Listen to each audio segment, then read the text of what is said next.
My guest today is the Emeritus Professor of History at Memorial University of Newfoundland and Labrador.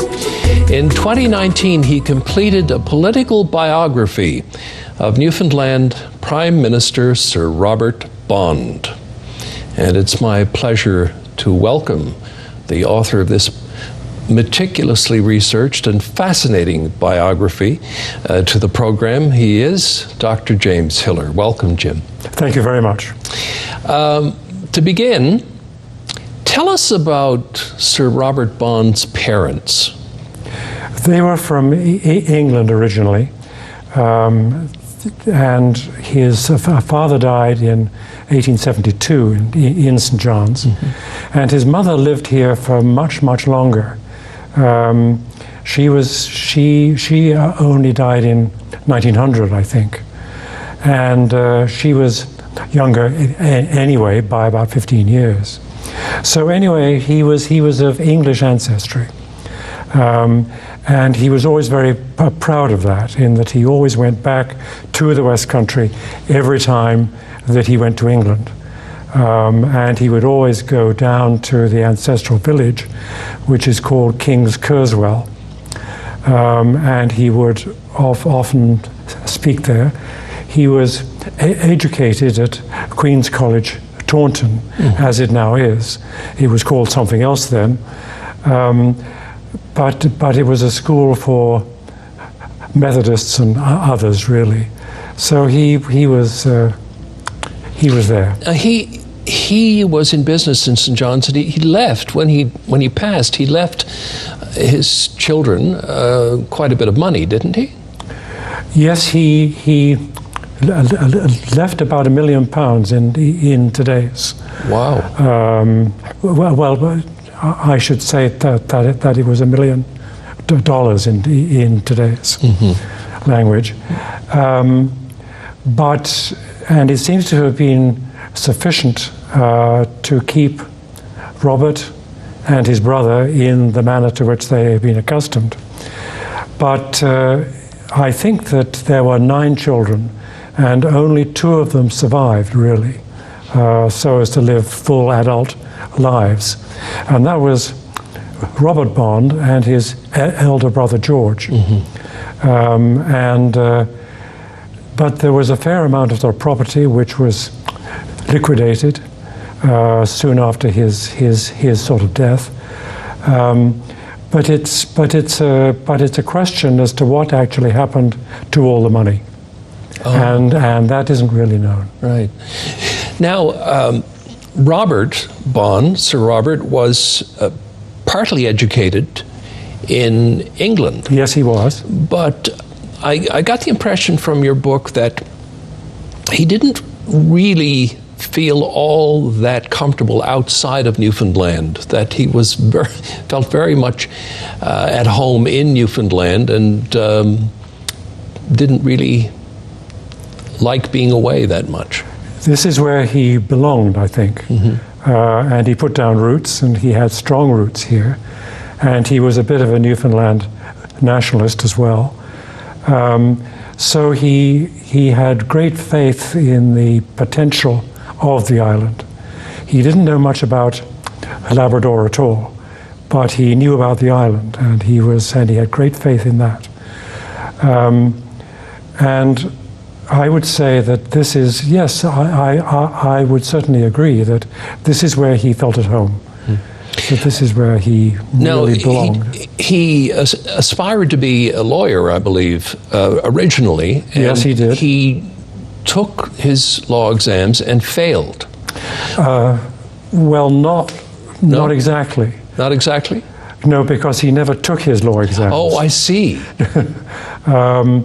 He was frequently twitted about that by opponents in the sort of House of Assembly, and his explanations were never very convincing. But he said that he was never able to actually take the exams. Okay. At any rate, he abandoned the idea of becoming a lawyer. Yes, he did. But he was trained in the law. And I think that certainly shows in the way that he approached things. But as we were saying, he was a Newfoundland patriot through and through. Absolutely. And I know that this would have put him at odds with the idea of Newfoundland joining Canada. Now, people thought that the idea of joining Canada was pretty much settled as far as Newfoundland was concerned in what they called the Confederation election, which was in 1869. Right. But the fact of the matter is that this idea of joining Canada persisted for decades afterwards. Yes, it certainly did. There were always those people in St. John's who thought that the best option for Newfoundland would be to join Canada, on the right terms, obviously. Bond was a nationalist. He was not in favor of Confederation, although he, in fact, always said in sort of public that it was a question of terms. He always said that. But he was, I think, very much opposed to it on the whole. How far that persisted after the First World War, I'm not sure.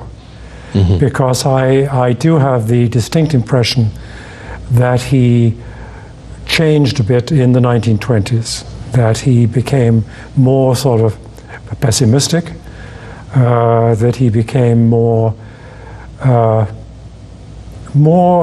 lacking in hope for the country at that time. Now, I suppose the political establishment of that era must have had its eye on Bond, because he was encouraged to run for election, wasn't he? Oh yes, certainly.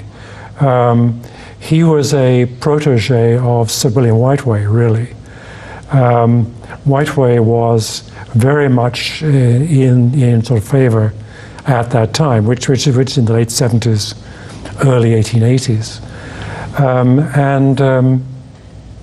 Bond was seen as a coming man by the Whitewayite Tories, by the Whitewayite liberals, I suppose one should say.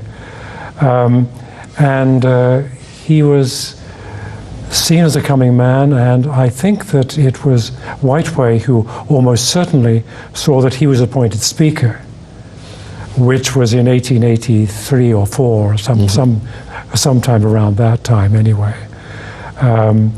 And I think that was almost certainly due to Whiteway's influence.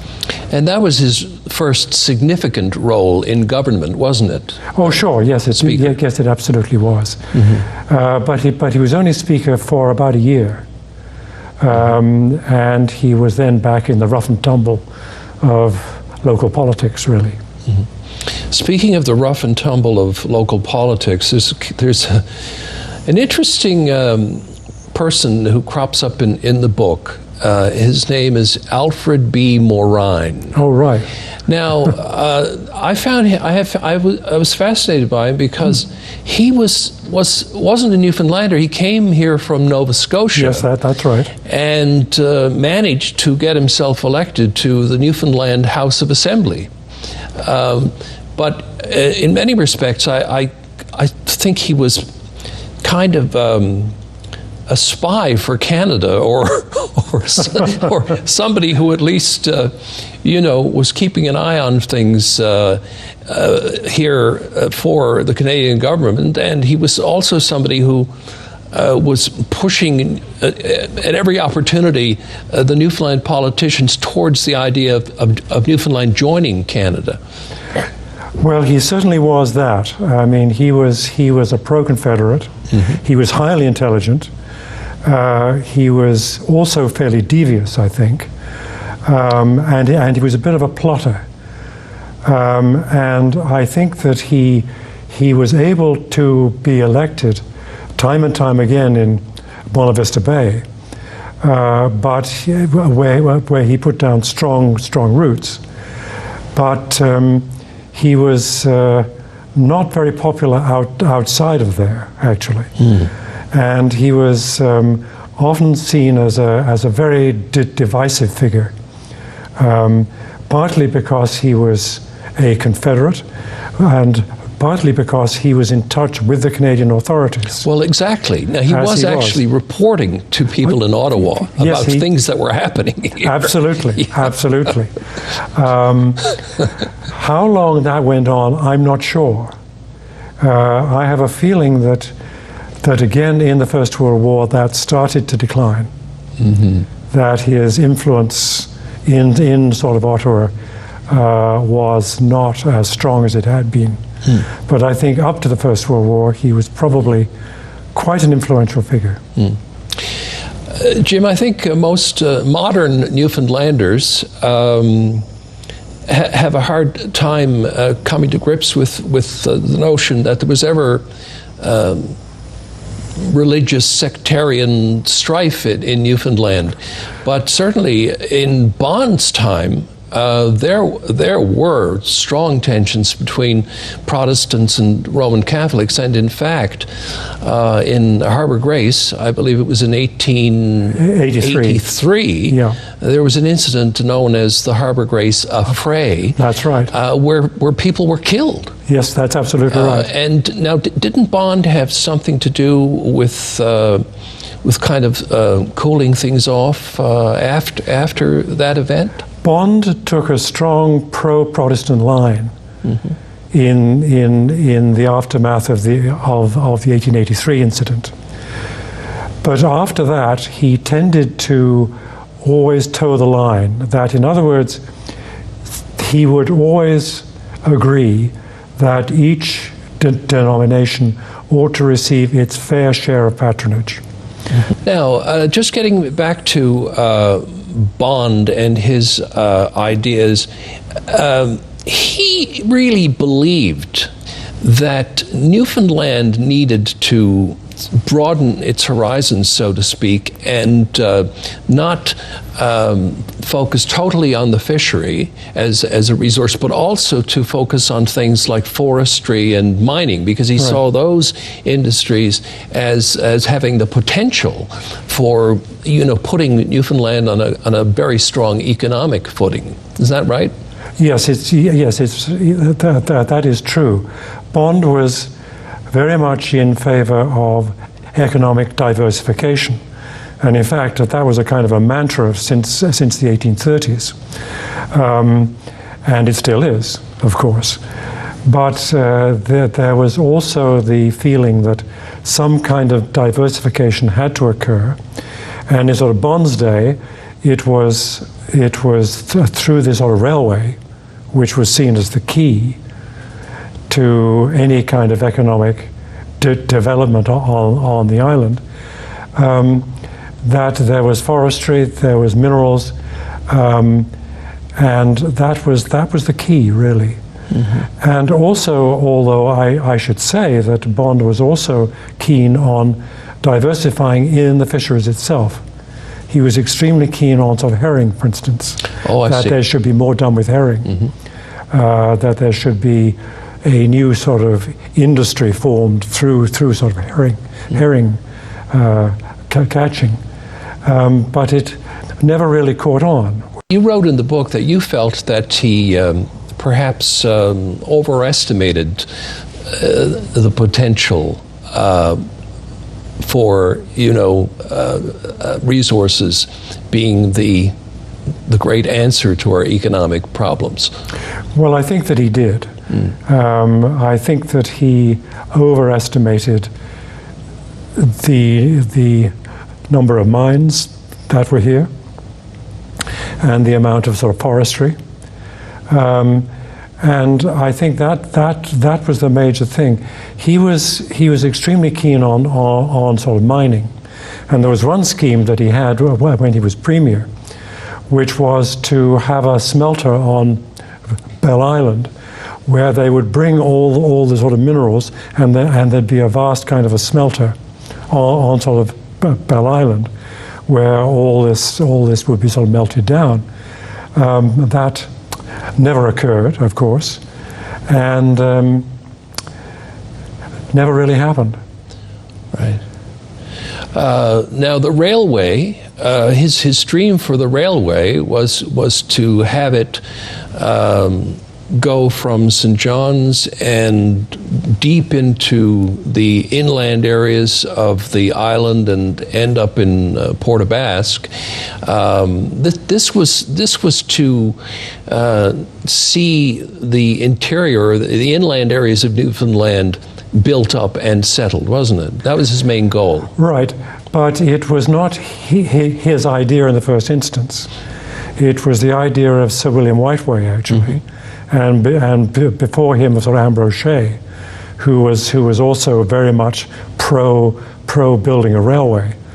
There were those in St. John's who were dubious about it, but on the whole, people went along with that.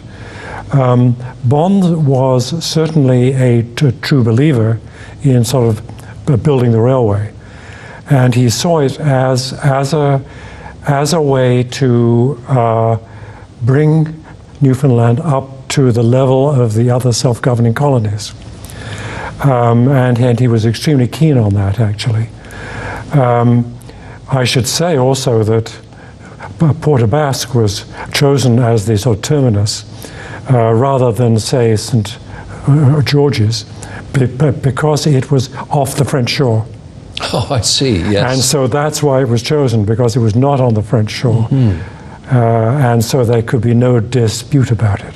Yes, and of course that was something that was in dispute for a long time. Oh, it was in dispute for, yes. Ultimately, I suppose Bond, when he was Prime Minister, received the credit for settling that dispute, but it was kind of an inadvertent... well, he did settle it in 1904, but it was not entirely due to him. No. I think it was also due to international movements on the part of France and on the part of Britain, which allowed this to happen, actually. In 1890, I think it was 1890, yes, yes. Whiteway sent him to Washington. I think it was Bond's idea, actually. And he was backed by various Water Street merchants. But this was to investigate the possibility of a reciprocity agreement, yes, indeed, with the Americans, yes, free trade, it. Let's say. That's it. That's it. And so Bond also came back to that in 1902, I think, when he was the Prime Minister. And that's when he made his great mistake, wasn't it? Well, I think so. Yeah, I think so. He retaliated against the Americans for not going along with an agreement. The Americans soured on the agreement. That, in other words, in the Senate, it was defeated, or it would have been defeated, and it was largely due to the New England fishing interests. And so Bond was very much in a retaliatory mood at that point, after 1904, after 1905.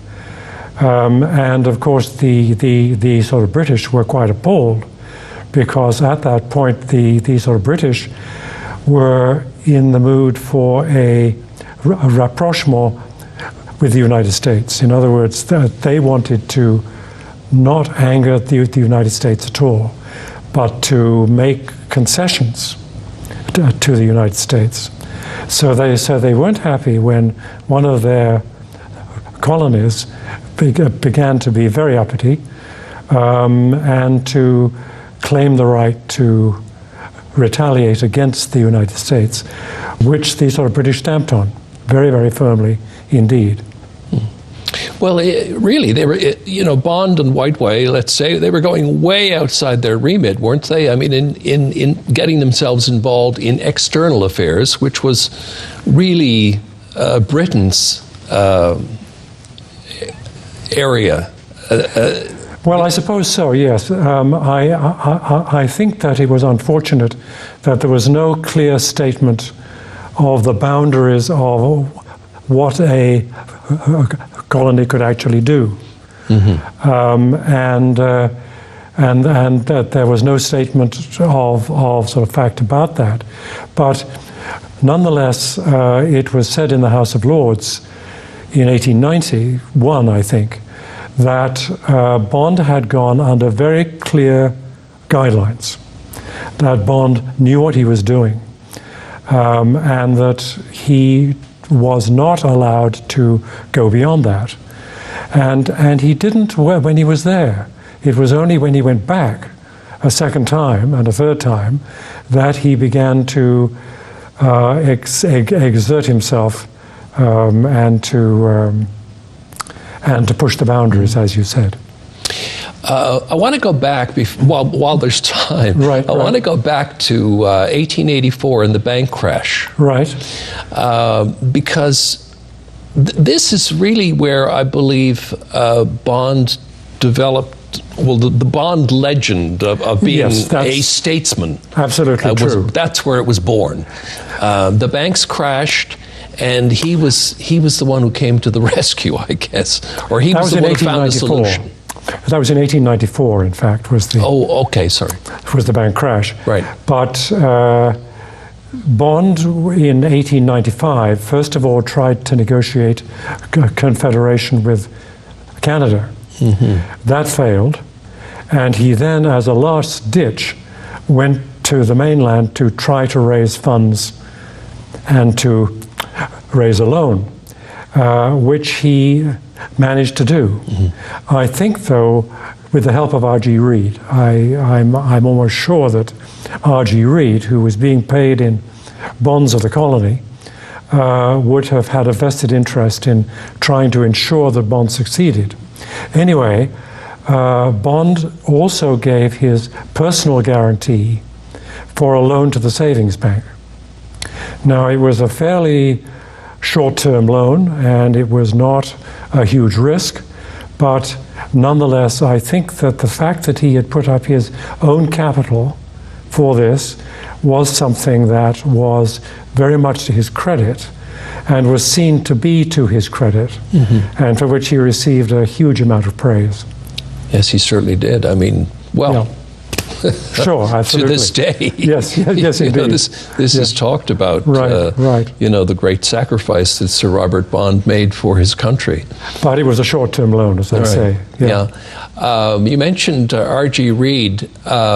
Towards the end of his, in his second term, I guess, he really, as Prime Minister, he really started to have doubts about the Reid Company, didn't he? And of course, the Reid Company were the people that operated the Newfoundland Railway and built most of the Newfoundland Railway, but they were involved in a lot of other ventures in the country at the time, and he was afraid, I think, that Bond was afraid that they would basically take away Newfoundland's autonomy.